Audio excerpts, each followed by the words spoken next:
આજે યુવાનો માટે લખવાનું મન થયું કે તમે કોઈની સાથે મિત્ર બનો. હવે મિત્ર સ્ત્રી છે કે પુરુષ જરૂરી નથી, પણ વફાદાર બનો. ઘણા મિત્રો બનતા હોય છે કે પછી આગળ જતાં જો સમય અને સંજોગો અનુકૂળ હોય તો જીવનસાથી પણ બની જતા હોય છે. પણ અત્યારે મારા ધ્યાનમાં એક એવો કિસ્સો આવ્યો છે જે લખવો જરૂરી હતો, અને આ કોઈ વાર્તા નથી, સત્ય ઘટના છે. 12મા ધોરણમાં સારા માર્ક મેળવવાથી રાહુલને અમદાવાદની ખ્યાતનામ કોલેજમાં એડમિશન મળી ગયું. 12મા પછી તો બધાની માટે નવો જ અનુભવ હોય કોલેજ, એટલે રોજ નવા નવા મિત્રો સાથે મુલાકાત થવા લાગી. હવે એમ કરતાં કરતાં એમનું આખું ગ્રુપ બની ગયું. પરંતુ જેમ જેમ દિવસો વીતતા ગયા તેમ ઘણા મિત્રો નજીક આવતા ગયા તો ઘણા દૂર જતા ગયા. પરંતુ રિયા એ રાહુલની ખાસ દોસ્ત બની ગઈ. પણ ખબર એ ના પડી કે એ દોસ્તમાંથી વધારે ક્યારે બની ગઈ.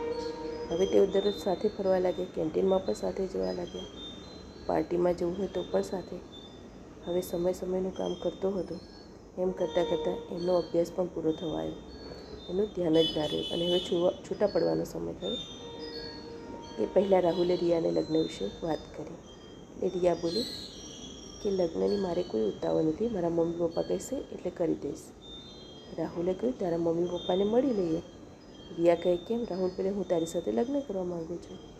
એટલે રિયાએ કહ્યું વી આર જસ્ટ ફ્રેન્ડ. હું એક બિઝનેસમેનની છોકરી છું અને પપ્પા એવા જ ઘરમાં મને પરણાવશે. હવે આ ભાઈના પગ નીચેથી જમીન ખસી ગઈ. જેની પાછળ આટલા ખર્ચા કર્યા, આટલો સમય બગાડ્યો અને એની સાથે ફરવા પાછળ કેરિયરનું પણ બેન્ડ વગાડી દીધો. અને એ વ્યક્તિ છેલ્લે કહે કે જસ્ટ ફ્રેન્ડ, તો પછી સાચે જ આઘાત તો લાગે જ ને. આગળ પાછળ કશું વિચાર્યું નહીં અને રાહુલે સુસાઇડ કરી લીધું.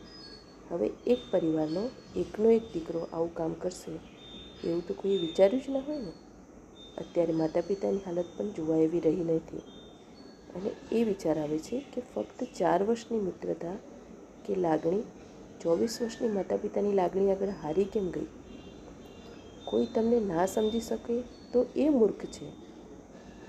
એક જોતાં તો સારું થયું કે એવું પાર્ટનર તમને સુખેથી જીવવા પણ ના દે, તો આ કેટલા અંશે વ્યાજબી કહેવાય? હવે એ તો જવાબ આપવા નથી, પણ આવું તો પગલું ના જ ભરાય. કોઈક તમને છોડે તો તમે એનાથી પણ બહેતર જિંદગી જીવી બતાવો કે એને પણ પસ્તાવો થાય કે મેં કંઈક ગુમાવ્યું.